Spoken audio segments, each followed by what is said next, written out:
What's going on, everybody? Welcome into another edition of the Sunbelt Syndicate, a bowl edition, TJ. We are getting to the close of college football season. A little sad, but a little exciting at the same time, right? Yeah, it's one of those times where you're like, oh man, it's coming to an end, but also, like you said, exciting times, and also super excited for a lot of these teams that are going to the bowl game from our conference and from all over. So it's a good time of year.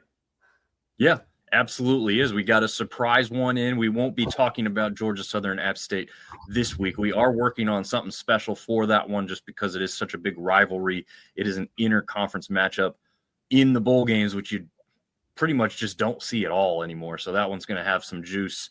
We are trying to do something fun with that one. That one's actually still 2 weeks away, TJ, I think? Yeah, we've got a ways away for that. I think it's right before or right at the New Year's mark is what I'm understanding.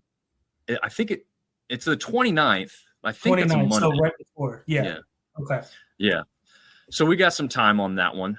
With you from the first kick to the last pitch. The quick shout out to our sponsors, Don't Sleep Energy. Be sure to check them out. Look, there's lots of people who need some caffeine, some pick-me-ups in their life. This would be a cool little gift for people. I'm just saying, it's got a great name. It's self-explanatory. It works. Like I said, I did drink some on the way home from the Sunbelt Championship game. It kept me awake till 4 a.m. to make my drive a little easier. So I can swear by the product. I'm not just saying it. I actually have done it. And we gave some away in front of the stadium there for championship in the Sunbelt. So that was pretty cool. And then Phenom Elite, man, they're signing some big athletes. Some 5-star recruits have signed on to Phenom Elite via one of their athletes. So as those guys continue to grow, you can find them at your local Dick's Sporting Goods and also online, obviously. But have you finished Christmas shopping, TJ? Are you yet to start? Where are you at in that?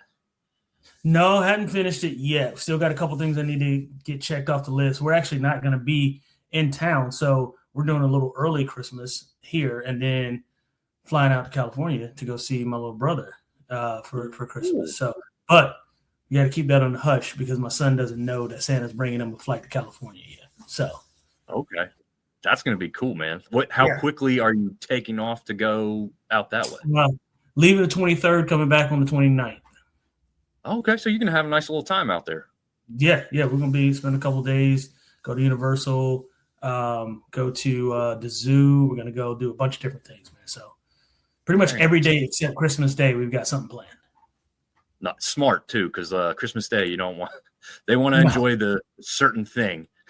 Right, yeah, exactly. So, yeah. Sam talks sports jumping on. Thanks, Sam. He says, oh, yeah, thanks for reminding me to do my shopping. And while Sam's on here, we are doing the preview for the 4 bowl games only. The CFP game, we are going to be partnering with Sam Talks Sports on Wednesday. We're going to be talking about all of the college football playoff games coming up, but we get to highlight ours, right? So TJ and I are going to help break down Oregon versus James Madison. So that one is going to be a little bit different. And that'll be on our social channels as well as Sam Talks Sports. So be sure to check that one out. He's done a great job finding people quite literally around the country to talk about football. I've jumped on a couple of his shows for those of you who have seen that. He does a great job kind of putting it all together. So if you guys want to check out that one, James Madison fans are obviously going to be taking in as much as they can. So hopefully they'll jump on and check that one out. We're going to be giving our shine for the Sunbelt Conference. I know I listened to Rage and Review earlier today, the Troy boys and the Monarchists. So I've been trying to inhale as much as I can of Sunbelt coverage to help bring us and you guys the rest of what other people have brought us up to speed on, and we hope to do that for you guys here tonight before the game start. Tomorrow night, TJ.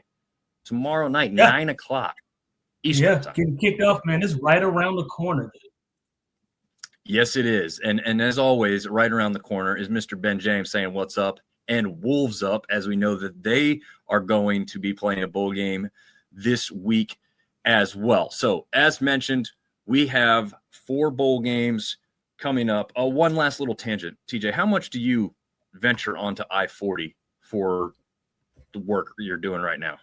I try to avoid it at all costs. Yeah, I try to avoid it in any way. I think I've been on I-40 in the last year and a half, maybe 4 times. Smart man. Well, I cannot avoid it. I have to take it every day to work. For those of you that are geographically challenged, I-40 is one of the most,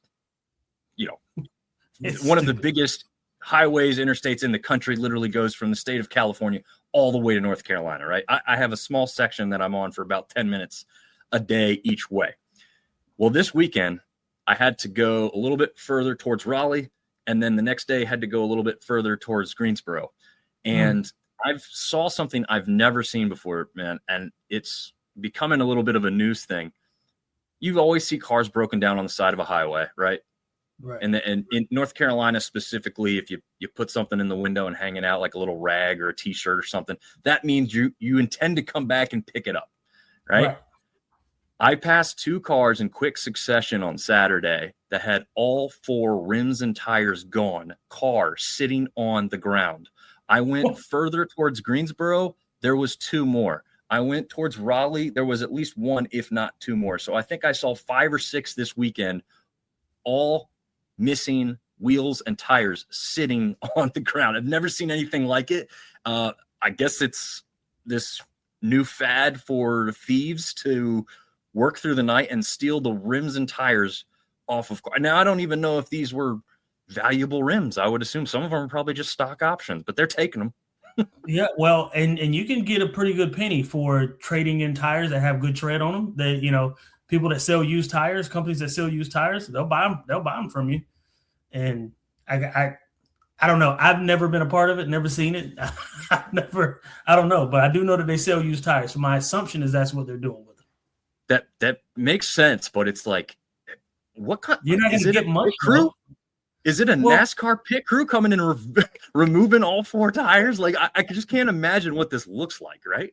Well, and also, too, I can imagine what you're getting paid for them, right? Because, it can't be a lot.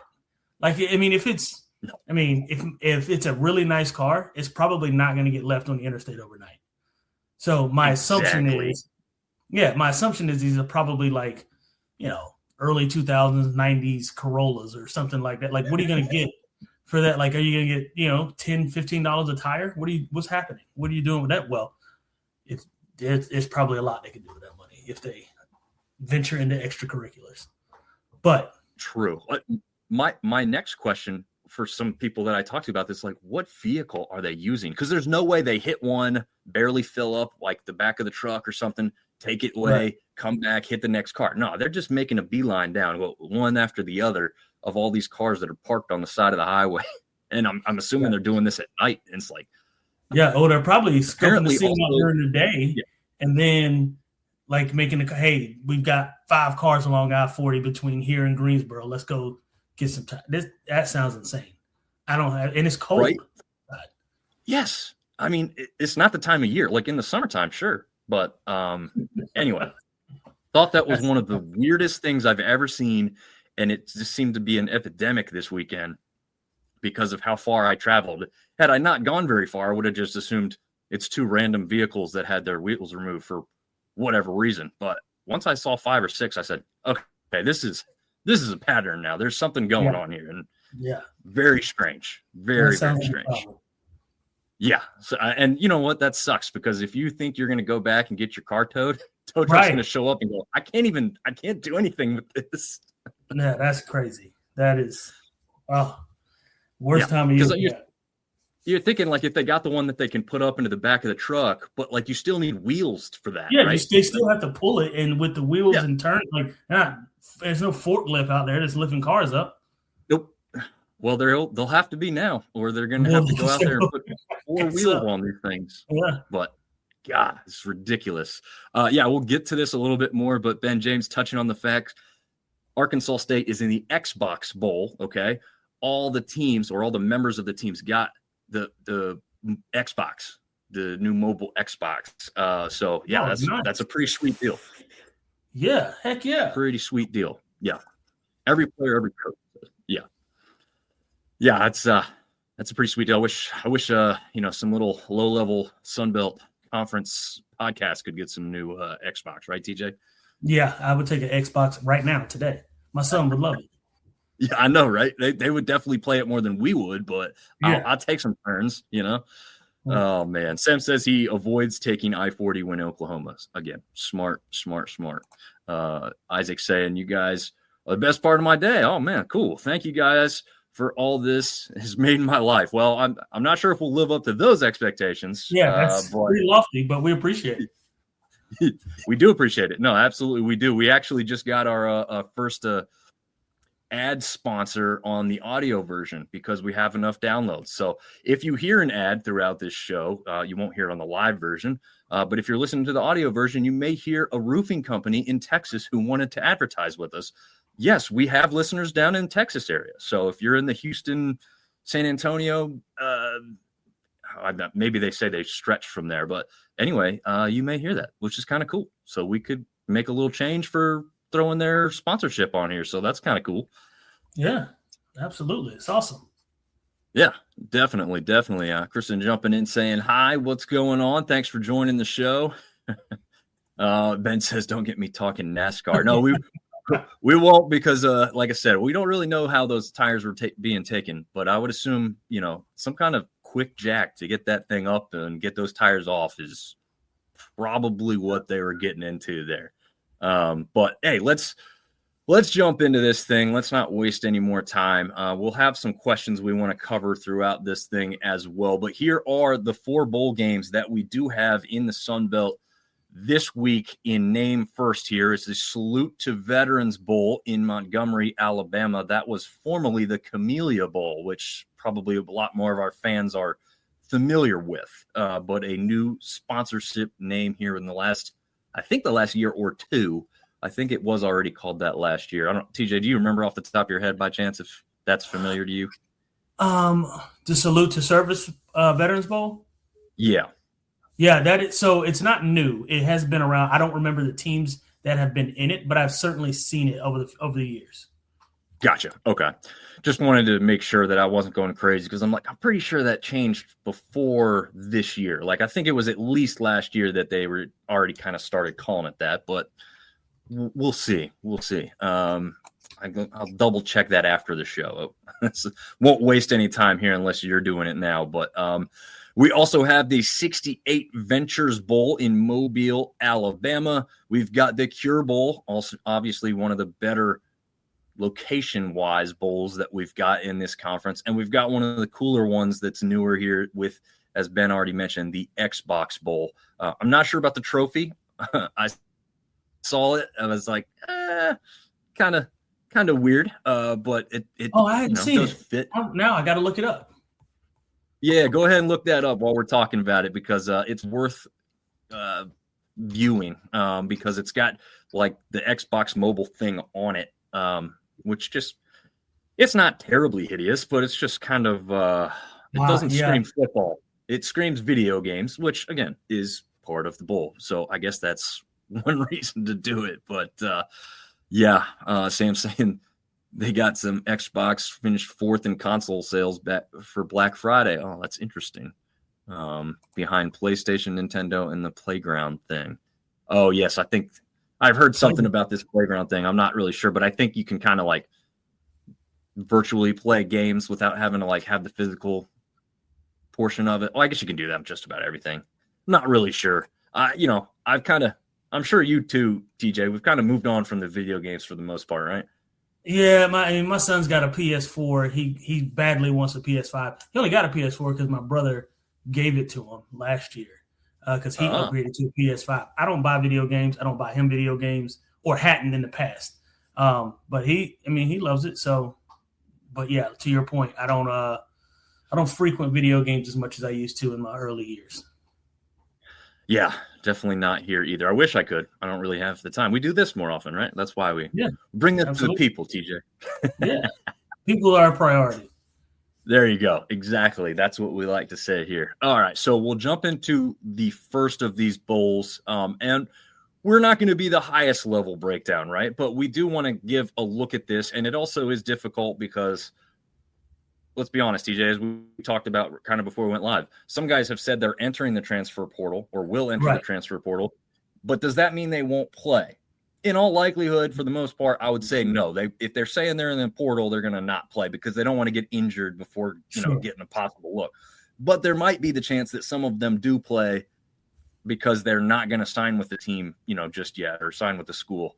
It feels like NFL when we talk about this, right? Like we're going to sign with this different place now. It's gotten out of control.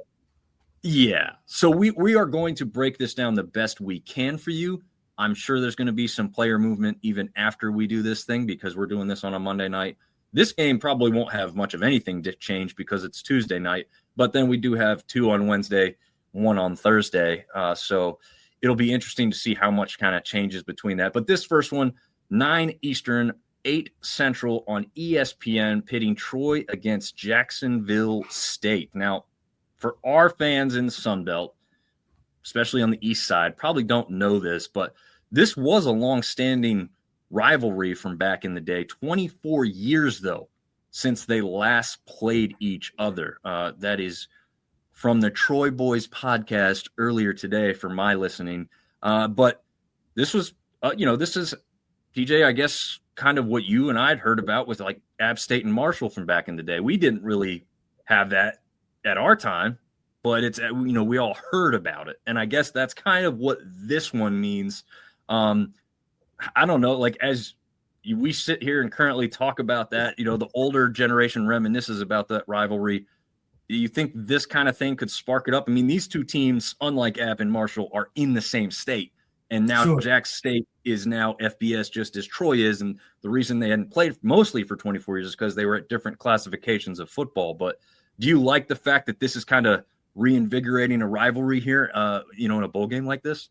Well, yeah, and the hope is that it does, right? Like the hope is that, they start to put each other on each other's schedule and start to kind of rejuvenate this thing. And maybe this game is a catalyst that does that. I do think it'll be a really good game to watch, and I think it'll be fun to kind of see in whatever small version, right? Because like Alabama is usually Bama and Auburn, right? So like whatever small version of rivalry that we can kind of conjure up for the state of Alabama, this should be pretty cool. I'm excited about it. Yeah, I am too. I like this for Troy specifically. I feel like this is a team that was in the East and they didn't really have a lot of strong rivalries, right, TJ? I mean, like kind of like them and App kind of went at it a little bit, but I feel like they didn't necessarily identify with a team in the East that they said like this is our team that we hate the most, right? Like It just didn't really exist for a few years. Then they got moved back to the West where they probably belong, with some teams like Southern Miss and Louisiana. But I like this one. It's a battle for the old school bell, which Troy last won. And they've been more successful in more recent years against Jack State. But apparently they may or may not be bringing the trophy back. I guess there's no definitive word on if it will show up at this bowl game. But me as like a old school kind of guy, I want to see that type of thing come back, right?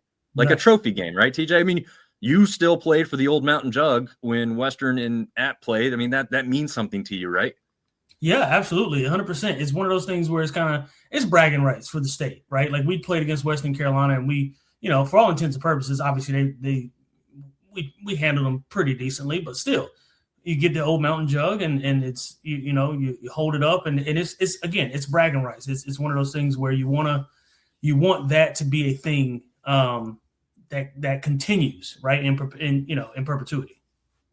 Yeah, absolutely. Do you want to start us off with what you think about Troy? I mean, we saw them in the championship game, right? We saw that and we heard and we understood that their running game really wasn't a huge factor. And I think just like JMU did to Coastal and App State, they held that Troy rushing attack completely in check.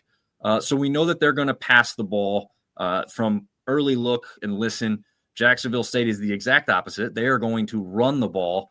But what do you think we could see from Troy's passing attack? I mean, do you favor in a bowl game like this, had a couple weeks off, now you're going to play against a team where there's, kind of a rivalry coming back into it. Do you favor a team that's going to pass the ball more or a team that's going to run the ball more? Well, it also, like things like that kind of, for me, circumstances matter, right? And so playing in Montgomery, Alabama, it's probably not going to be 12 degrees outside, right? So throwing the ball won't really be much of an issue as it would be in Boone or, in Blacksburg, Virginia, or somewhere cold. Right. So for me, I think that so obviously no Goose Crowder, right? So that's going to be an issue for Troy. I do think, he has the ability to maybe stretch the field with the ball. I think I think Goose Crowder was certainly a better athlete in terms of running the football. Seems like he's got the better arm, in my opinion, or at least it appears that way, right? Gilchrist does have the better arm, so it'll be. It's kind of gonna come down to who can make the big play against who, right? So if Jacksonville, who loves to run the football, right? If Troy can kind of bend but don't break, especially down there in the red zone, and Troy can hit some of those big plays over the top in the pass game. In my opinion, it may come down to who has the ball last. Now, in saying that, Jacksonville State with their run game can do what a lot of teams do during the playoffs and bowl games, which is control the clock and control the tempo. If they can do that, they can keep Troy's offense off the field. That's a huge help for their defense, give the defense a breather, and then they can sort of mitigate a lot of that, heavy big play threat down the field sort of pass plays from Gilchrist. So it could go either way. Obviously, I'm a homebody, so I'm rooting for Troy. Want sunbelt to always do well in these kinds of games, but it's going to come to – there's a lot of nuance to this game because both of these teams do the exact thing opposite very well, right? Like one's a great pass game, one's a great – now, that doesn't mean that Troy can't run the ball. It just the time we saw it happen wasn't a very good showing, right? So that doesn't mean that they can't find something. It's not a crease that somebody might hit. But for the way it's shaping up, Troy's passing attack might be what gets them off the ground. Again, that said, if Jacksonville can control the clock, that's a lot to be said for the outcome of this game. Yeah, no, I agree with you here. And again, we talked about them being the exact opposites. Caden Creel is a quarterback for Jack State. He's rushed for just less than 300 yards less than he's thrown for on the season. He's thrown 8 touchdowns, 4 interceptions. So he is definitely a mobile running quarterback first and foremost, and then he seems to throw after the fact. Right. We saw what Troy's defense was able to do against a pretty potent James Madison offense, right? They held them completely in check until late in that third, early in that fourth quarter in that championship game. My thing here is I favor Troy's secondary pretty well. I think that they have some ball hawks back there. They've scored 4 touchdowns defensively on the season. But if Jacksonville State can keep it on the ground and, like you said, control the tempo, control the clock of this game, it's going to force the interior of that defense to kind of step up and make more and better plays. And again, against a team like JMU, who I think everyone would agree is better than Jack State, they did just that for a long time.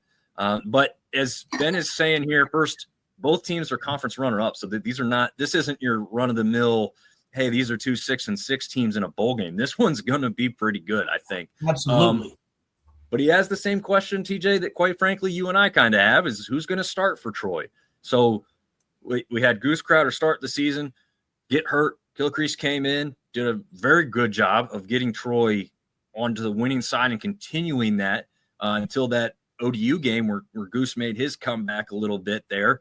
And then we saw Goose get knocked out of the game against James Madison. And really that seemed to be maybe the biggest turning point in that championship game because Troy and JMU were right with each other before that. So I think if Goose is healthy, says he wants to go, I think that's who the team would favor.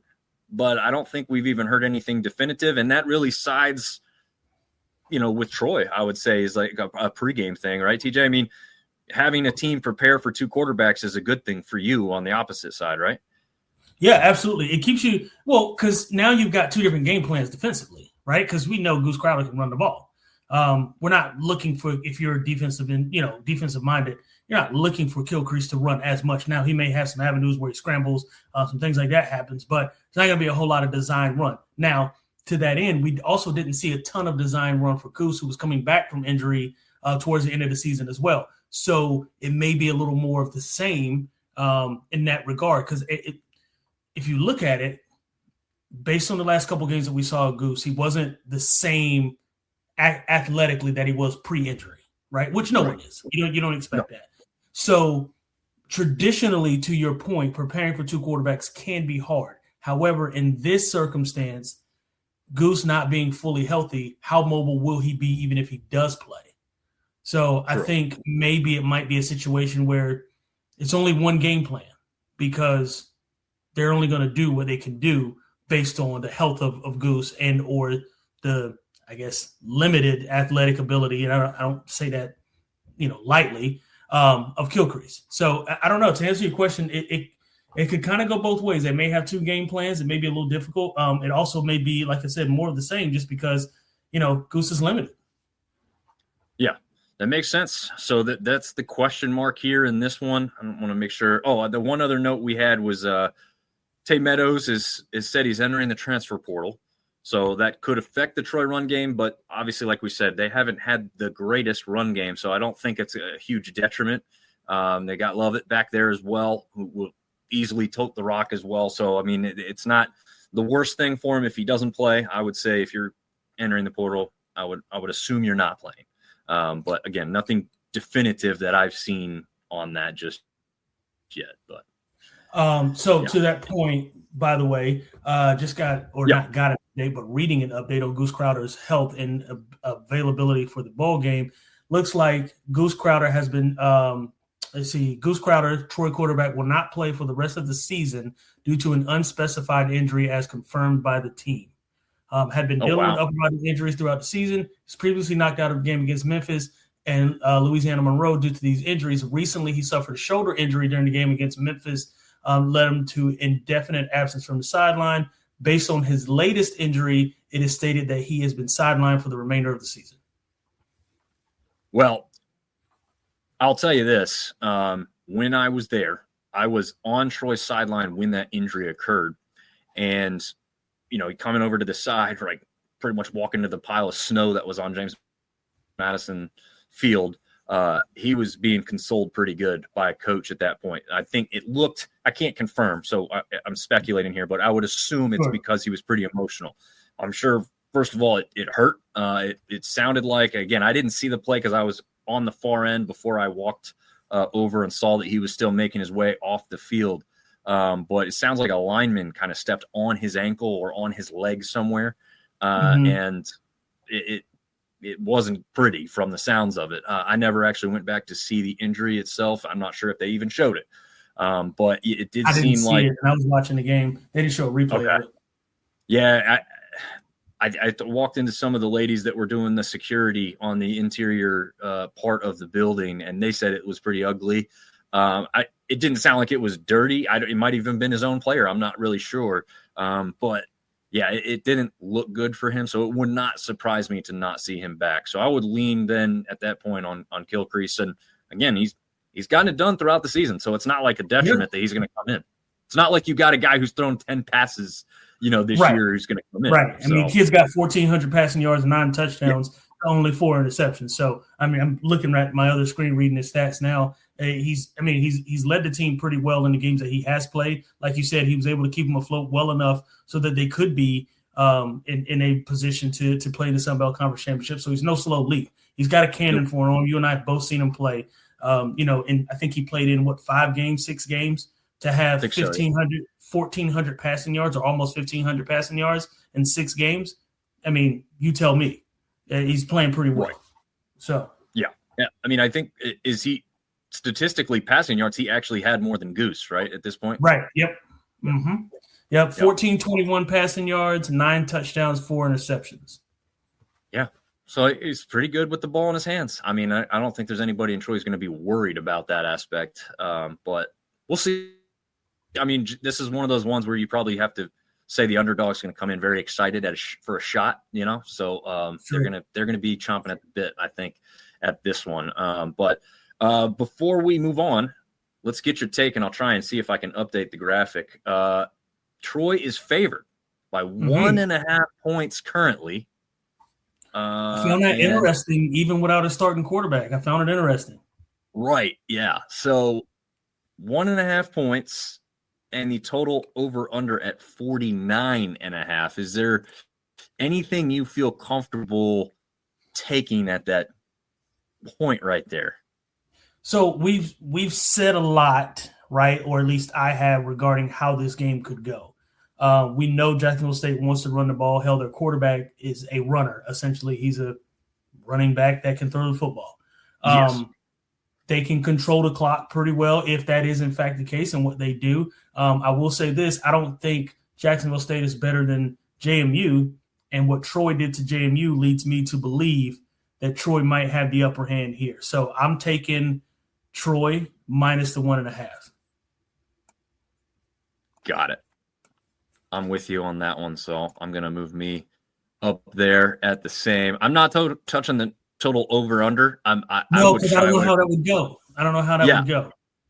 In a bowl game, man, I've seen all kinds of stuff I never thought I'd see happen, right? Like you think you got this close battle and someone blows somebody out and shuts them out in a bowl game. Like, right. What? Perfect example. What was it? App State versus Toledo a couple years ago in bowl game.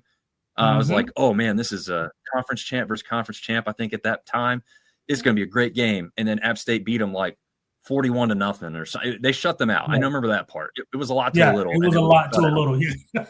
I was like, that. Okay, I didn't see that happening. I mean, I loved it, right? And it was great. Well, remember, I think it was it last year or 2 years ago? You and I were talking. I was at work and we were watching Western Kentucky play against ODU. Yeah, and it looked like a blowout. And I left work and came home, and it's a tie ball game. I'm like, what the hell is going on? You know? So I think it was 21 or 28 point advantage for the Monarchs at one point. And we're like, oh, man, they look great. This is awesome. And then, it switched. Yeah, quickly. Switched. Well, that's a great transition, even if you didn't mean to do it, TJ, because our next matchup is the Cure Bowl in Orlando. We'll go with to do it. There you go. Exactly. We wrote it right into the script, just like this. So ODU is traveling down there to Orlando. Again, that's one of the best destination bowls we've got in the sunbelt. People like to attend that one, unless it was a couple of years ago when App State was in an absolute monsoon of a bowl game down there. Yeah.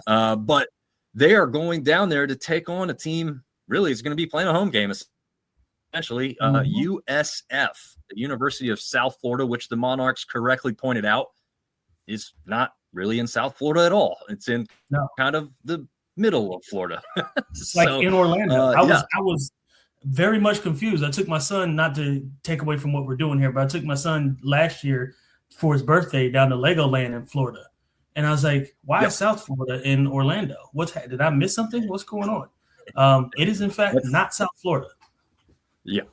Well, I think UCF is in Orlando and USF is in Tampa, technically. But, I mean, it's not far away. I mean, there were signs.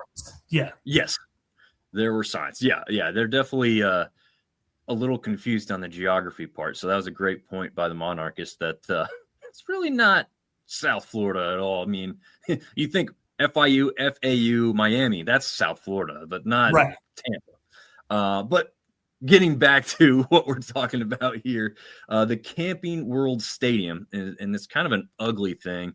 Did you pass that by chance when you were down there in Orlando? TJ? No, I did not. So we actually went a different route. So when I say went through Orlando, we didn't actually go through Orlando. It was like, I think just west of Orlando, I want to say. Okay. And so we did not get a chance to go really past that because I was looking forward to kind of maybe to seeing the Citrus Bowl too. Didn't get a chance to see that either.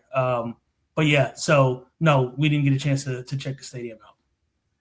Yeah, it's it's not ugly like as a stadium goes, like from the actual building of it. I don't think too much, but it just kind of pops out of nowhere, and it's really not close to a whole bunch of nice stuff. It's in a weird spot. Like when we were coming up on it, I didn't even realize that was the spot for the bowl game. Honestly, it was very, very strange. But the most important fact for this bowl game that we didn't have at all in the last one, sans maybe one running back, both superstar athletes at the quarterback positions for both of these teams have said they will enter the transfer. I'm saying they will because I think technically it's still not open quite yet, right, TJ? I'm not mistaken there, right?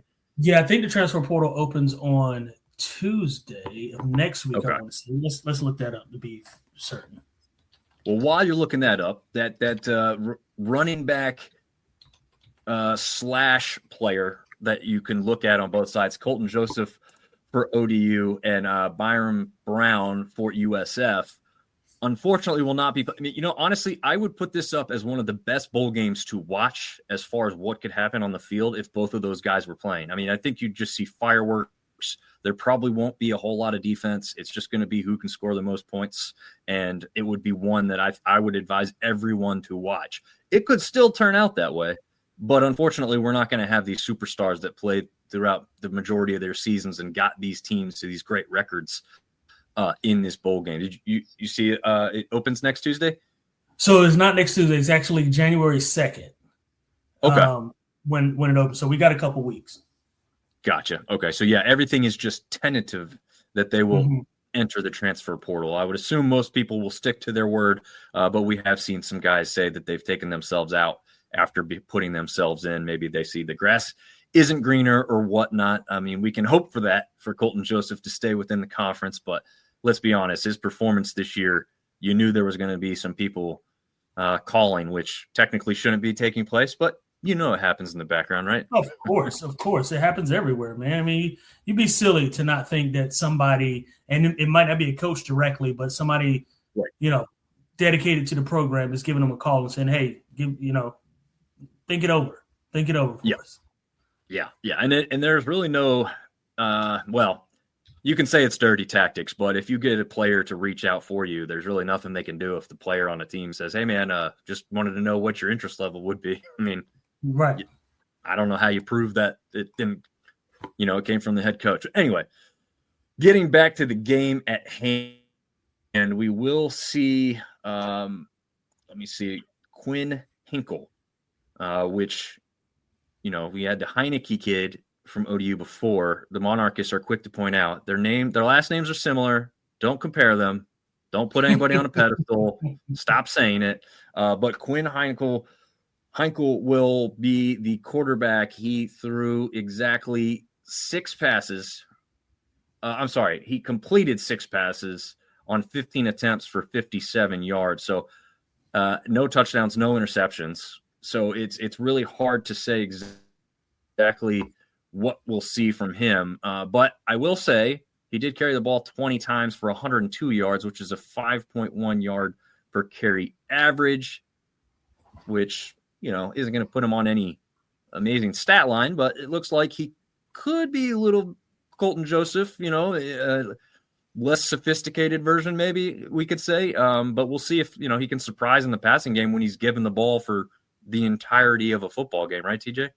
Yeah, I mean, listen, you never know what a guy can do until he can do it, right? I mean, case in point, and I hate to compare anybody to Armani Edwards, but we thought Trey Elder was going to be the guy because all signs pointed to the fact that he was. And had he been on any other team other than a team with Armani Edwards on it, he would have been the guy. But, we give Armani a shot after NC State, and then he takes off from there, and it's just like, hey, no looking back. So, again, I say all that to say you don't know what the number 2 guy can do until he becomes the number 1 guy. Yeah, absolutely.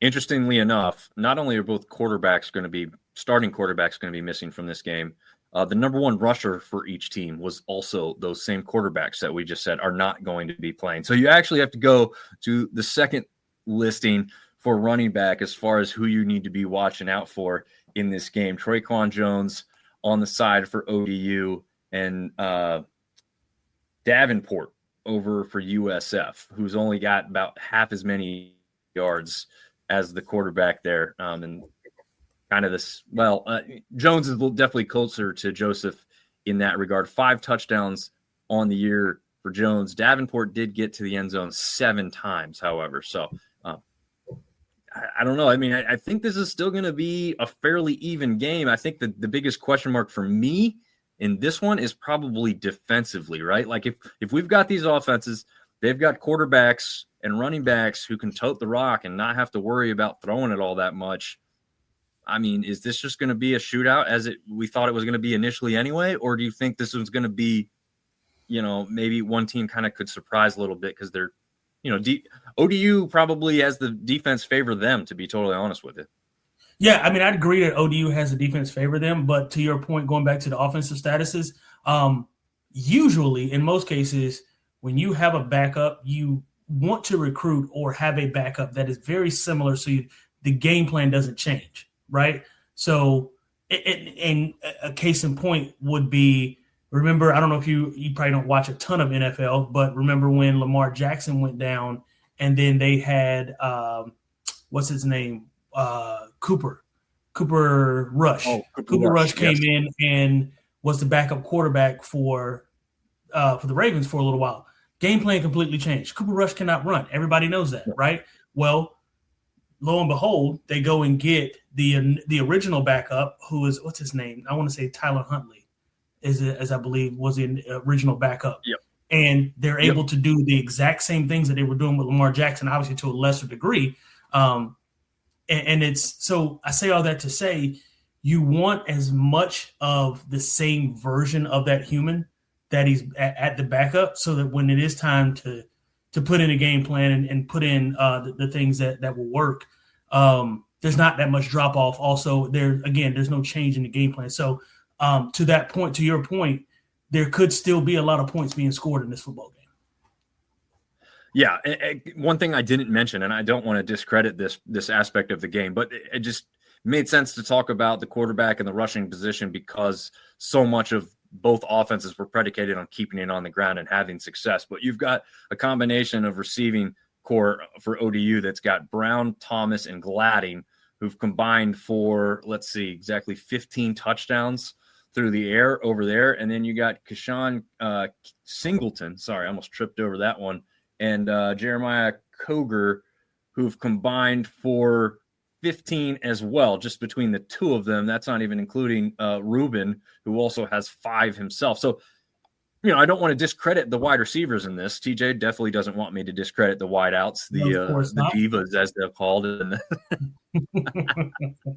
But no, but seriously, there's some very, very talented wide receivers. So if both quarterbacks start throwing it all over the place for whatever reason, there's guys who get it done there too. That's why I still think this is one that I specifically am very interested in. It's almost like it's exciting that it's at 5 because, you'll be able to start to finish, check it out. But it's also at that time where you get home from work, you got stuff you got to do. You're I'm going to keep it running so I can see and watch it, but I'm not going to be able to sit and take it all in. I'll have to watch it back later to see every last play of this thing. Because quite frankly, this one feels like it could be a 30 to 40 something shootout, or maybe even surpass that. And in fact, let's jump over to that now. USF, again, kind of almost a de facto home game, is a 3-point favorite. USF -3. The total over under is only 53.5. What are you thinking on that aspect of this one? It's hard to say without Colton Joseph, right? Again, we talked about the backup quarterback. He really hadn't played any football, to this point, from what we've seen. He could get in there. He could be lights out, right? He could just be the guy.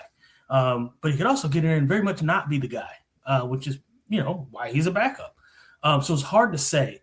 I would lean towards USF -3 only because of the location and based on the fact that we don't know much about this quarterback. So if you told me Goose Crowder was playing, first of all, if Goose Crowder was playing, this spread would be vastly different in the other direction, in my opinion. Colton Joseph, right? That's what I meant. Colton Joseph. I'm sorry. That's all good. We got a lot of quarterbacks to talk about. So. Vastly different in the other direction if that had been the case. I don't like it because I want ODU to win this football game. Of course, I want all of the Sunbelt Conference to win. But knowing what I know about South Florida, they're going to come with a ton of speed. They're going to come with guys who can really, really run, catch the ball. Again, both quarterbacks are out, so I don't know much about South Florida's backup quarterback either. And given that, in terms of how even it is. And usually when it's that kind of even, the spread goes to the home team, which in this case obviously favors USF. Yeah, just to touch on that real quick, Gaston Moore, he's thrown exactly 20 attempts. So we have a quarterback through 15 attempts and 20 attempts. We know nothing. We know nothing. We don't know anything about these guys. So I mean that's the question mark. That's kind of the craziness of this whole thing. But yeah. And also to note, ODU is looking for their first bowl win. So it's not or Ricky Ronnie, I guess is I don't know in ODU's history if they have one. I believe they don't, because I thought Western Kentucky was going to be their first one.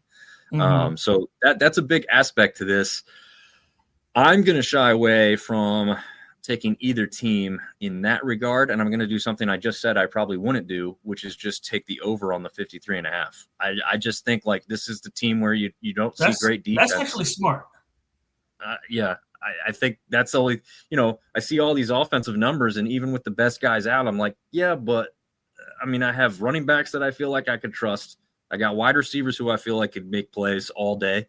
So if we're getting these guys the ball, the playmakers the ball, have fun, defense. You guys sound like you're going to be chasing guys down all day long. Yeah, both defenses for sure.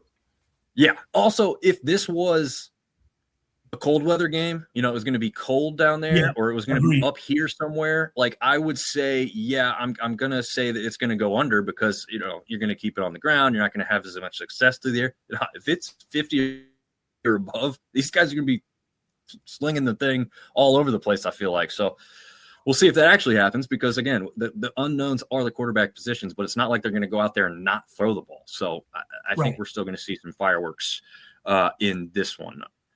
All right. We don't have a great transition for this next one, TJ, but, this is a team you have familiar with, so we could at least start there. The Delaware Blue Hens are making an appearance in a bowl game in their first year in FBS, something that a lot of Sunbelt teams were never lucky enough to do, but because not enough teams qualified, we'll have another team here this same week who's going to be in the same situation, but what do you think about that winged helmet? It's been good memories when you see those things, right?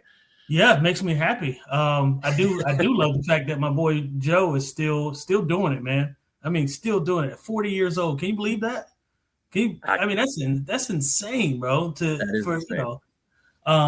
that to be going on. But no, getting to the game. I mean, they've got a quarterback now in Minucci, who is, lighting it up. He's got almost 4,000. Well, yeah, like what am I seeing? 3,500 passing yards, 22 touchdowns, and 7 interceptions. I mean, are you kidding me? I don't know that Louisiana's played against an offense like that all year. I got to tell you, I know you've got something to say, but that scares me a little bit. Well, that's a good point that you brought up, and there is one that they said that they started to agree with you on Rage and Review. That they said, like, I don't know if we've seen something like this. Someone pretty quickly said Texas State. Again, now Texas State didn't have the success on the win-loss column, but offensively, that is the type of offense that Delaware, not to a T, right? But similar up-tempo, get the ball out quick. You've got a heck of a quarterback who could beat you with his legs as much as his arm. So it won't be a complete surprise. And to favor Louisiana in some regard, they get Tyree Skipper back. This isn't just some also-ran defensive back. This is one of the best defensive backs in the country, who was on national preseason watch list for the defensive back position.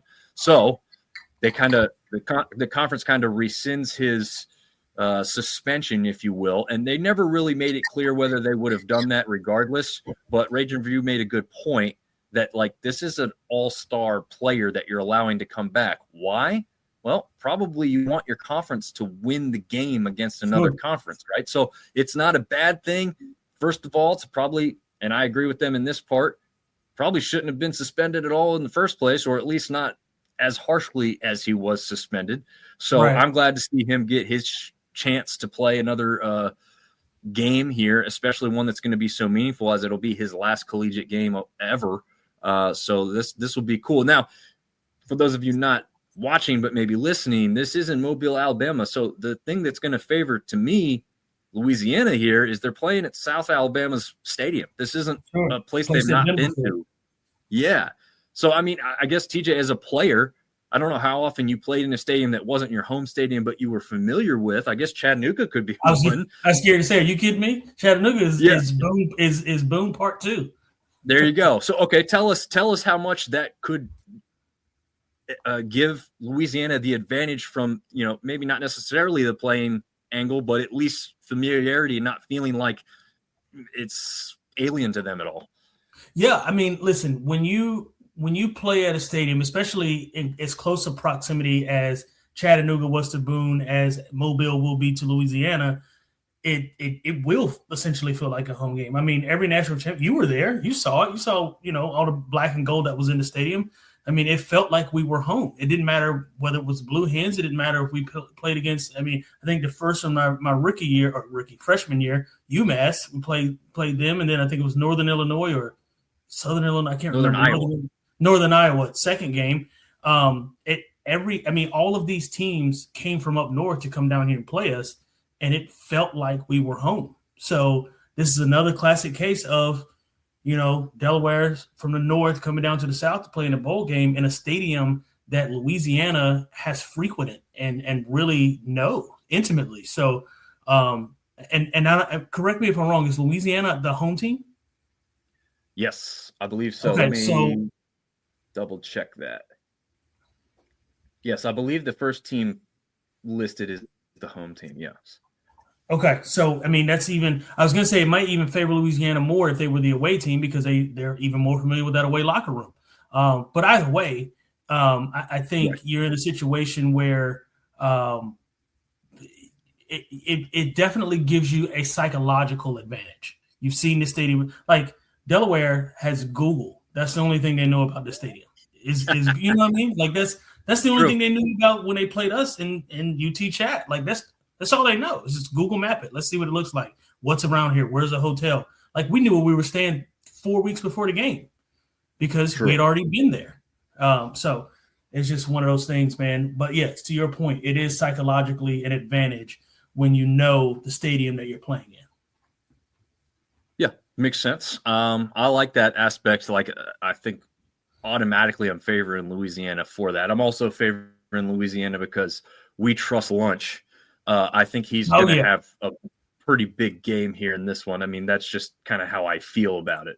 Whether it happens or not will obviously remain to be seen. But I also like the running game in general. You add Lunch Winfield to Xylon Perry and Bill Davis, who both have over 700 and 600 yards respectively, and they have 14 touchdowns between the two of them. That's not even including Lunch's 9 on the ground, which he also has 10 through the air. So again, you've got Mancini over here on the side for Delaware, but you've also got Lunch on the other side. But interestingly enough, as much as Mancini has been successful on the ground in the end zone because he has 10 rushing touchdowns, he's still not got that many yards overall. He's only got 231 total on the year, which is just a 2.2 average. Now, obviously that's taken into account, sometimes when he's been sacked and whatnot. So it's not to say he can't break off some big runs, but his longest is 29 for the year. So he doesn't seem, and even just by looking at him here, he doesn't look like the type of guy who's got necessarily like breakaway speed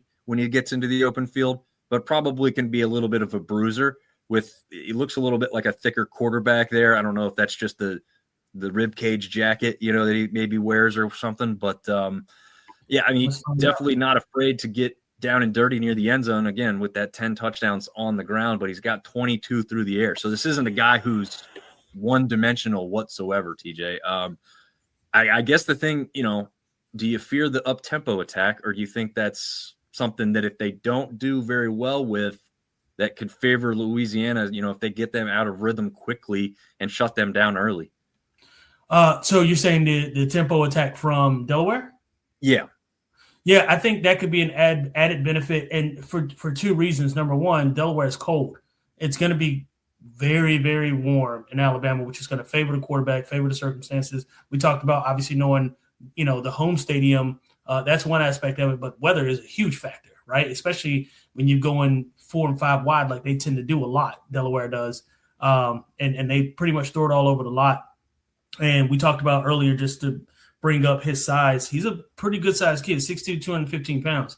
So he's not, he's pretty stocky for his size. But yeah, going back to the game plan aspect, when you've got, it's probably going to be in Mobile, I would say 55 to 65 degrees, somewhere in there. I mean, that's ripe for throwing the ball all over the field. So that could pose a threat. But again, like you said, they've got their best. Louisiana's got their best defensive back coming back, so that certainly helps aid in that respect for this bowl game specifically. But it could be a show out if the Blue Hens come and bring their offense with them. Yeah, it could. I'm going to start us off here on this one as far as the picks go. So Louisiana is only favored by 3. The total over-under is actually higher for this one than the previous game, which to me is kind of confusing, but the total over-under is 61.5. I feel like I'm going to see history repeat itself. When Delaware came down and played you guys in a national championship game, it was talk about how much they were going to beat you, how many points they were going to score, and then they came down and saw, the size and speed combination of the boys in the South here. And I fail to think that this iteration of Delaware is anywhere near the 2007 version that you saw on the field. Probably not. So I think they're going to get a little bit of a wake-up call. This is a team that's stepped up from the FCS. They've got their first taste of FBS this year. They came from Conference USA, which I don't think is anywhere near as strong as the sunbelt. I think they're going to get a wake-up call. I think I'm going to throw out this before I throw out the other prediction, but I'm going to say Lunch Winfield 4 total touchdowns, some combination of in the air and through the ground, but 4 total. And I'm going to say Tyree Skipper comes back and is very noticeable in this game. Probably a little pissed off about what happened to him with the suspension. I'm going to say he gets 2 interceptions. 2. So yeah, I'm going to go with some kind of crazy combo there. Just kind of stuck out to me earlier today, and I said, you know what? I'm going all for it.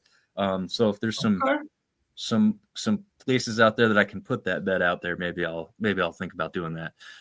But because of that, I'm also obviously favoring Louisiana to win this, and I think it's going to be easily won by more than 3. So I'm going to take Louisiana and the points with the 3. What are you thinking on this one, TJ? So I'm kind of in the same boat as you as far as the South is just different, right? Like, even though we beat up on each other down here, when we go play other places, they really get a sort of a taste for what the South is made of. A 6-6, team in the South could very much be 11-1, 12-0 in a conference, like the MAC or some of these other northern conferences. Listen to me, I sound like Sunbelt is the SEC, but there's Junior. SEC Junior, yeah. But there's some validity behind it, right? Because the idea that a northern team just has the speed that we do, that it's not realistic. So now I'm not going to go as far on a limb as you did and say, 4 touchdowns by Lunch and 2 picks. I do think Lunch is going to be super impactful. I am going with Louisiana minus the 3 points because I do think location matters, and I do think the combination, like you said, of size and speed is just something that outside of Ohio State, the guys up north just don't play with. Gotcha. Yeah, that was kind of another thought process of mine. It says we're on the same page there. And again, why? Because I think we've seen history in the past tell us that this has kind of shown itself before. Yeah. We're going to see if everyone else gets up to speed with us on this one. All right, so this is the last bowl game. Again, not covering the CFP game between Oregon and James Madison tonight. We're going to save that for Wednesday night and kind of talk all of CFP coverage in general, and then specifically about that game. So our last bowl game that we'll talk about tonight pits Missouri State. Looks like the only one where the Sunbelt team isn't the home team, against Arkansas State in the Xbox Bowl. This one down at Ford Center at the Star. TJ, I know you're a Cowboys fan. Have you ever been down there to that area and seen the the stadium and this, I guess, offshoot really is what this is down there? I have not. It's on my bucket list. I have not gone down to see it. It's essentially like the junior version of AT&T Stadium. Okay. I've seen obviously the footprint of it. A lot of high school games are played in this building for sure. And I think it holds about 40,000 ish. Oh, wow. Okay. Yeah. It does look pretty good size from this picture here. Yeah. I think I could be wrong. I think it maybe 30s, maybe in the 30s is what it holds. Either way, it's a very nice stadium. Honestly, given where it is, both of these teams should be able to bring enough fans to fill it up. Well, yeah, and I mean that's a heck of a place to have a bowl game destination wise, and like you said, Absolutely. that's probably I would venture to say this is one of the nicest bowls that you could be. You're inside, so weather's not going to be a factor, Right. and you're at one of America's team. I mean, this is their facility. I mean, this is top notch quality stuff here. If my team was playing there, I'd do what I could to get down there for sure. So yeah, I hope that you're right. I hope both of these. I mean, Missouri State, again, just like Delaware, first year in FBS football found themselves in a bowl game. I would assume they're going to bring a ton of fans to this thing because it's kind of early enough before Christmas. You could probably think about spending the money, right? And then still have some leftover or whatnot, or maybe loop it in as like a family gift to get all the way down there and take in this one. So that could be cool. But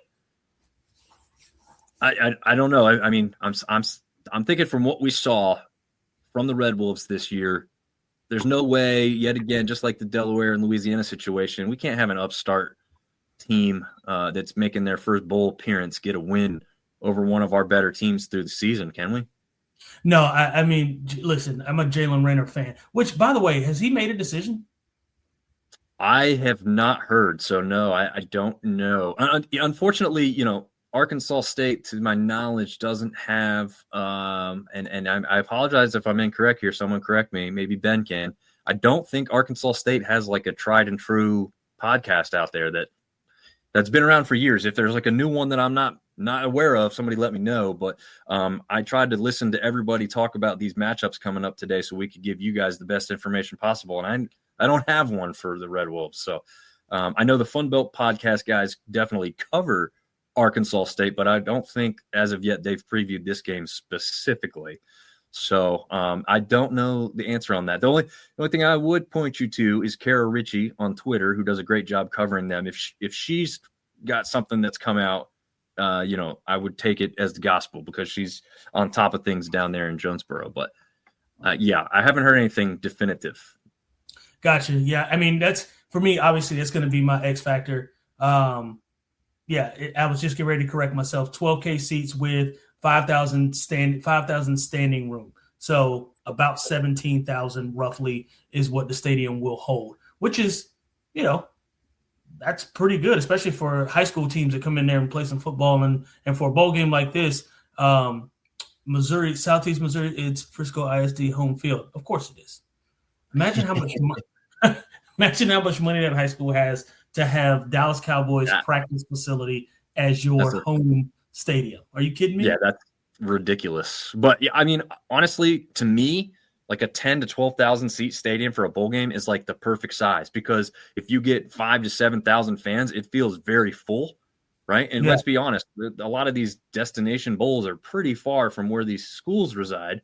So you're not going to have 20,000 fans come down and, make their way down for a game. It's just not reasonable, right? I mean, This isn't the beginning of the season where you knew about it for a long period of time and, not near the holiday season when you're thinking about time and effort to do other things. So, yeah, I think these types of venues, like the soccer-specific venues, if you can fit a nice football field in there, do it because I think those are the size of destinations for bowl games. It feels better, right? I mean, I don't know what UT Chattanooga held, TJ, but when App filled it up, I mean, it wasn't the biggest venue, but that almost made it feel better, like cooler. Like, we're packed in here like sardines, and the atmosphere is better because of it, right? Yeah, I mean, listen, when you have when you can make a stadium sort of packed or feel like home, it is one of those things where it's psychologically, and two, with this stadium, it's a dome, so the noise is going to be noisy, right? Like it's going to be loud. It could be 8,000, 5,000 people in there. It'll still be loud because of the way the sound is going to bounce off those walls. So I think it's going to be a fun atmosphere, man. It's something I'd love to go down and check out.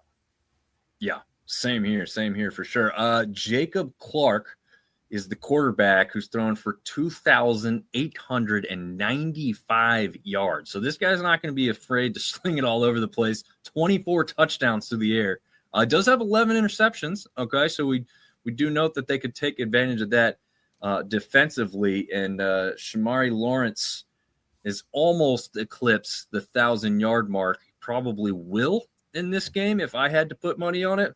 He's also reached pay dirt 7 times on the ground. Robinson, the wide receiver leading the attack over there for the Bears, is 536 yards, 6 touchdowns through the air. And TJ, I don't know if you've got Arkansas State kind of pulled up to kind of remind everybody what Jalen Rayner was doing this year through the air. And, we got a combination of running backs that kind of had some success, but, again, kind of as we alluded to earlier, Rayner getting to the end zone a little bit more in the red zone as well. Yeah, I got Jalen Rayner at 3,073 yards, 16 touchdowns. Now, he does have 11 interceptions. So touchdown to interception ratio isn't where you want it to be. However, you've got Rucker as a receiver. I mean, he's got 69 receptions for, 866 yards. So, I mean, he's lethal on the outside as well. So you've got almost one player with almost 1,000 of a third essentially of your passing yards has gone to one guy. He's that means he's pretty darn good. So they've got to find a way to get him covered, which I don't think that they will. Obviously tipping my hand at who I'm picking for this game. I don't think they'll get him covered. I don't think Jalen Rayner, the ability to use his legs, I think is going to be a threat as well. And I think, overall, I think Missouri State is going to have their hands full. Yeah, I think so too. I mean, I know this team's record-wise isn't going to scare anybody because they just qualified for that bowl game at that win over App State, the last second field goal miss by App State to really make it in there. But they've looked apart throughout the season, and then they've had their letdowns.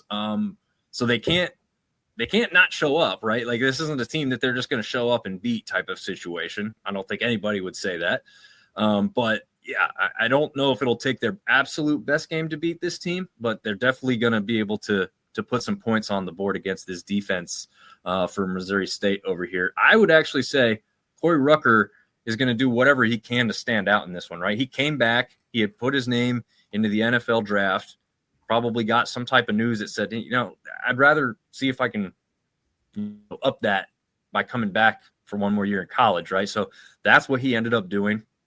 He's only got 3 touchdowns on the season, though, which is the most surprising part. He's got the yardage, but he doesn't have the touchdowns. One thing I'm going to point out. You know what that tells you? A lot of they're throwing him a lot of bombs, and what's happening? He's getting down inside the 10 and 5, and what are they doing? They're running the ball with Raider. Yep. As a receiver, you hate that. Oh yeah, you do, and it's true. I mean, I've seen that kind of stuff. Like you said, he's getting into the 10, 15, 20-yard range, and then they change the offensive look, which I don't know. You got a guy like Corey Rucker, throw a jump ball in the back of the end zone. I think that's going to be pretty successful too. Yeah, 100%. I'm with you. But, you go with the sure thing if you got a running back who essentially can't miss. Right. And I will say this. If they do key on Rucker, look for Hunter Summers to have a breakout game. He's only got about half as many yards as Rucker, okay? So he's not necessarily lighting up that way, but his per yard per catch average isn't far behind. He actually has more touchdowns on the season than Rucker. By just 1, he's only got 4, so it's not like he's got 7 or something like that. But I do think what I've seen him do when I've watched him specifically, I really like Summers' game. He could be the next big wide receiver for Arkansas State after Rucker leaves. He's not as big as Rucker. Don't make that mistake. That Rucker is a giant as far as a wide receiver is concerned. But that's one that I would say could have a sneaky good game here for the Red Wolves in this bowl game. Is there any last news or notes you want to cover on this one before we look at what our thoughts are on the spread and everything else in this one? No, like I said, I mean, you know how I feel about Jalen Rayner. I've brought his name up probably, I don't even know, maybe 15 or 20 times in this podcast this season. I think he's a tremendous athlete, really. And I think that if he can get going at all, Missouri State, I'm telling you, man, watch out, because this guy he's hard to tackle.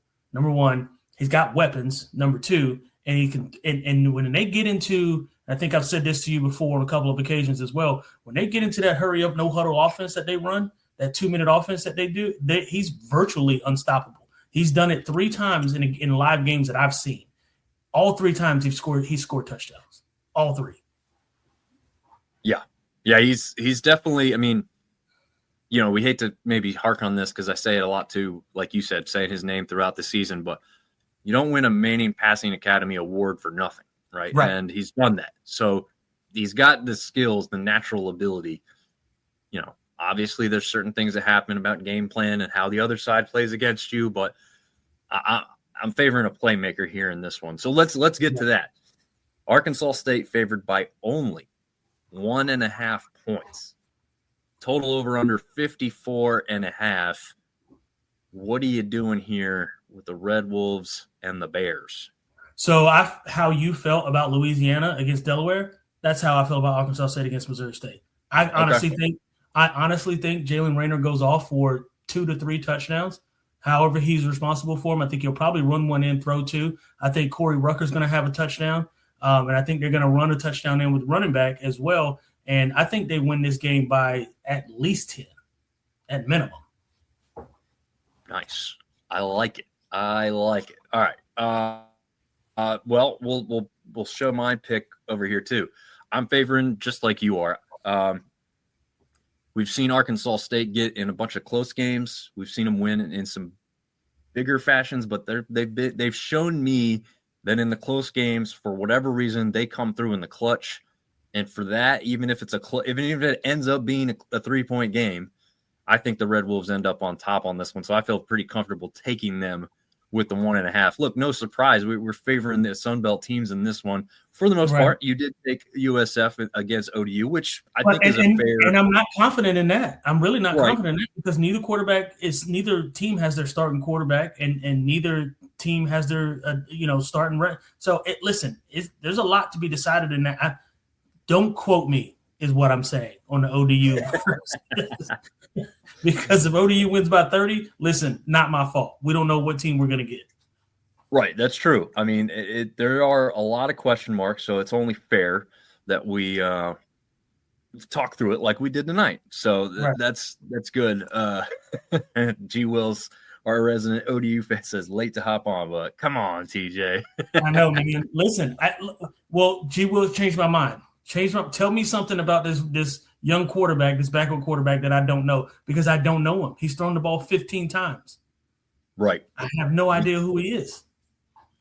G. Will says he'll be boots on the ground. That's awesome, man. So first of all, enjoy Orlando, because the rest of us will be freezing our butts off up here in the it's not really the north, but it's going to be north compared to Orlando. So that's for sure. I want to be in Orlando. One year, it's not going to be until my son's older, but one year I'd like to go to like as many Sunbelt bowl games as I could. Just drive from one to the other and just kind of, just do this roundabout thing. I think that would be really a lot of fun. I'd also not have to have a job for that to happen, probably. I don't know what they do. Like, you're going to take the whole month of December off? You're damn right I am. Oh man, maybe I'll have a remote job where I could do that. But it would be enjoyable. It's not going to happen anytime soon. I'd be lucky to make one this year with how everything's spread out with, and TJ, is aware of this and gone through it too. Like as a coach of a youth sport, you can't just do what you want anymore. You're kind of tethered to those things and those kids, and for good reason.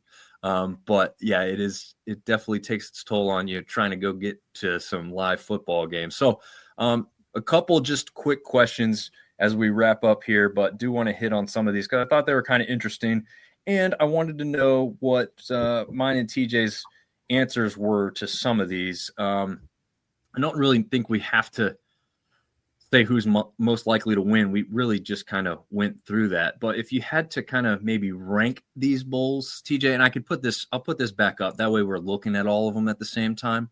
And this will with the betting information, but just in general, you don't even have to give me all four, but give me the one that maybe stands out to you the most that like, I'm definitely not missing that one. If I only had to watch one of these four, which one would it be? I think probably Troy, Jacksonville State, and I think because of the history between the two teams. Now, do I think all of these games are going to be pretty good? Except for the last two, like you said, I'm starting to lean a little bit more your way when it comes to Louisiana and maybe a blowout. I've already picked Arkansas State to win at least by 10. I'm iffy about the ODU, South Florida, a.k.a. Tampa, Florida football game. But I think Troy and Jacksonville State is the most intriguing. There is no, location advantage, right? These teams know each other or have had some history with each other, and both of these teams do the opposite thing well, right? So who's going to get the ball last? Who's going to control the clock? These are all questions that we have. So I think best game, maybe not, but certainly most intriguing. Nice. I like that. I'm very close to that, but before we knew the quarterbacks were out, and even after looking at what we talked about tonight, like as we talked through it, I think like the one I just absolutely don't want to miss is the ODU USF game, because I just feel like even casual viewers who just turn into bowl games, because look, everyone else just kind of watching this because it's what's on. Like, I think this is one that people are going to be talking about because of how much of explosive offense we could see. Again, it's not guaranteed. We know we've been surprised before. We could be surprised again. But yeah, I mean, it's hard for me to go away from Troy Jack State with, again, listening to the Troll Boys podcast earlier this morning, but I just see some fireworks in that Monarchs versus Bulls matchup. And I want to get back to G. Wills, because you said, hey, G. Wills, sell me on your backup quarterback. Okay. So here it is. He's thrown 15 times, yes, but we will maximize him on the ground. That's not a big of a surprise there, right? We might not run the triple option like Navy, but look how efficient we have been on the ground. Believe it or not, Quinn is a faster runner than Colton. That's hard to believe. Such an athlete. They put him back there to punt return against JMU, though he muffed it. Not very athlete of him. that was a bad turnover there. But to sum it up, their whole O-line is starting. Colton is the only player out. Quinn will be able to run behind this O-line with our three-headed monster at running back. And he says, honestly, I'd take the under. Okay. Interesting. Okay. I hit the over. G. Wills doesn't like either of our picks now. Well, listen, he might have just changed my mind, because if we've got everybody starting except the quarterback who seemingly is a better athlete, maybe we don't need to throw the ball all over the lot. Maybe we line it up and we let the boys play and just let them run it. I mean, we know the size of ODU's offensive line, I think, is second in the conference, right behind Texas State, who's no longer going to be in the conference. They got some big old boys to run behind over there in Virginia. So, listen, I don't know, man. I don't know. Well, I'll give you a tell you what I will do. I'll be watching. There you go. There you go. If you really need to want to change it, if he's really told you, we can let you change it after the show before we publish it on the socials tomorrow. But he wants to say, look at what Navy did to them on the ground. I was literally just thinking it. Literally just thinking that. Yep. Plus the running game, as we know, is key to the pass game. He might only need to throw it 12 times. This is also a good point, right? Like, we've seen Joseph has those type of games for ODU this year. Oh, he only threw it, 15 times, 10 times, whatever it was right. Because he didn't need to. He was having 200-plus yard game on the ground, right? So, look at Jacksonville State. We just talked about them, their ability. Your quarterback. I mean, he throws the ball, I think, on average, 18 times a game. 14 times a game on average throughout this year is what Jacksonville State's quarterback is throwing the ball. So, and they've been successful. So successful that they're, second in their conference in terms of getting this bowl game. So I don't know. I might be sold. G. Wills. Okay. Well, I'll give you the shot, but I have two questions left for us to answer. Sure. Which win out of these four only, not all of the bowl games, out of these four games only, which win would help the Sunbelt brand as a whole the most? ODU, no question. I don't even think it's close. Yeah, I don't think it's close. ODU. I mean, Southern, was it Central Florida, South Florida, that conference. What is that, American? Are they an American? Yep. Yeah, I mean, that American conference, what they get so much, it's embarrassing how much they get loved on by national media and the attention that they get. And now they've got some good teams, right? Because ECU's in there. They've got Memphis in there as well. Again, Central Florida, South Florida. So they've got some teams, right? I'm not going to pretend. Central Florida actually is in the Big 12 now. Okay, Central Florida's in the Big 12. Okay. So, but they've got some teams, right? So I'm not going to pretend. Tulane is college football playoff. Yep.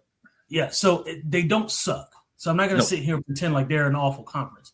But the amount of love that they get, and it's unequivocal love too. Like they don't really favor anybody else. Like Sunbelt outside of JMU and App State, nobody else really gets talked about, right? I mean, and recently App State hasn't been talked about as much, and that's to our own doing. We're not good, but outside of JMU, that's really our only bright spot. Memphis is talked about ad nauseum. Tulane's talked about ad nauseum. ECU, they always have nationally televised games. Florida, South Florida seemingly always has nationally televised games. So it's just like in my mind, there's no question that ODU needs to go in and honestly, I want them to dominate. Like I don't want it to be close. Right. I want it to be a game where they leave no doubt. Yeah. And unfortunately, even if that happens, what we're going to hear is, well, USF didn't have their best quarterback, which is great because people that won't be paying attention will be like, yeah, same thing for ODU, buddy. It's going to be like, you can't get you have no gotcha on us on this one because we're, our side's on the exact same boat. All right. So last question here. Part of this is an easy answer. What would it mean to go 4-0, 3-1, 2-2? Let's just hope we don't have to go to a 1-3 aspect in this, but what would it mean for the conference to go 4-0? I think, that'd just be perfect. There's not much to say there, right, TJ? That would be great. That's what we want. Realistically, I think we're looking at probably a 3-1, maybe outside shot at 2-2 overall. What do you think is probably the most likely outcome? And is that what you think is going to happen, I guess? Listen, I don't see any reason why we can't go 4-0, especially based off what G. Wills just told me. I've picked us in every single game except ODU and South Florida. Now, if G. Wills is telling me what my ears are hearing, which is that ODU's backup quarterback is a better on-the-ground runner than Colton Joseph, then who am I to argue with somebody who knows the team? So I see no reason why we couldn't go 4-0. Again, at minimum 3-1. And what it would mean for the conference, for us, it's validation that we are who we thought we were. And we are who we have been for the past several years, right? Before JMU started doing what they were doing, it was App State. Before it was App State, it was Troy for a couple of years. We're good enough to be talked about on that level that it should not be always the American Conference getting all the love. I hate it. Again, I have no, disrespect or no vitriol towards the teams that are in the American Conference because Memphis is always a good football team. ECU traditionally has some good years. They had some down years, but I think just 2 years ago, they beat the snot out of NC State at NC State. Held them, I think it was under 14 points or something like that. And so they play some good football. South Florida is a really good football team. But it's time we start getting our due as well. And the only way we can do that is to win. Win. Yes, absolutely, man. G. Will's great point. For the love of God, sweep the children of the poor in Conference USA. I'll say this. I would say, a little bit of embarrassment I hope that's not too strong of a word, but a little bit of embarrassment if Delaware and Missouri State win over the Cajuns and the Red Wolves, respectively, 100%. right? Like 100%. those are the ones, to me, 100% have to win. Obviously, you'd really like to win the Troy game over Jack State, obviously, if you're a Troy fan, but even as a conference mate, because, again, you're proving the superiority of the conference in that regard. You'd have a clean sweep of Conference USA at that point to kind of help drive that one home. I think people expect nationally USF to win the game over ODU. But again, as G. Wills has said, and how we are hopefully leaning, that the Monarchs could surprise some people that haven't been paying full attention. 4-0 would be a great start, but it'd be far from over in the bowl season, as we know. Luckily, we have enough teams where we're going to be covering a great bit more of these games in the next week or two. But I mean, I think even realistically, if we go 3-1, I think that's totally acceptable because it's hard to win all these games. The other year we had 12 teams in the bowls. TJ, I think you and I were sitting there thinking we'd have like 7, 8 wins. I was going to say maybe 8 or 6, yeah. And we ended up going, I think, 6-6 overall. It's like, oh man, like we had 12 shots. How did we go 500, man? We had 12 teams in bowls. We're supposed to prove how good we are as a conference, and we only went 6-6. So it's weird, right? The extended period of time off. You got guys leaving the team. You got coaches leaving teams, right. Which luckily is not the case for any of these schools on our side anyway. You did have USF lose their coach. So, does that favor ODU as well? We didn't even actually bring that up, but their coach is gone. Interesting. And then Joseph says, it's been Troy for half the time we've been here. Win 8 and then come talk. Until then, keep your toesies warm. Yes, definitely be sure to keep your toesies warm. App State did our job when we got there. That's all I know. Except for the one time when they went head-to-head against Troy in that one championship game. That was – it was good at half of a game was great, and then it got out of hand after that. And they ran away with it. But, man, this one was fun. Again, don't go anywhere. We're going to turn right around on Wednesday and have the CFP aspect of this weekend's action for you over on Sam Talk Sports. And we'll also, again, have that on at least 2 of our platforms. I think I usually choose Twitter and YouTube for that. So look out for those 2 platforms. We'll obviously try and share it around as well. Any last news, thoughts, things you want to share before we get out of here, TJ? It's the most wonderful time of the year, man.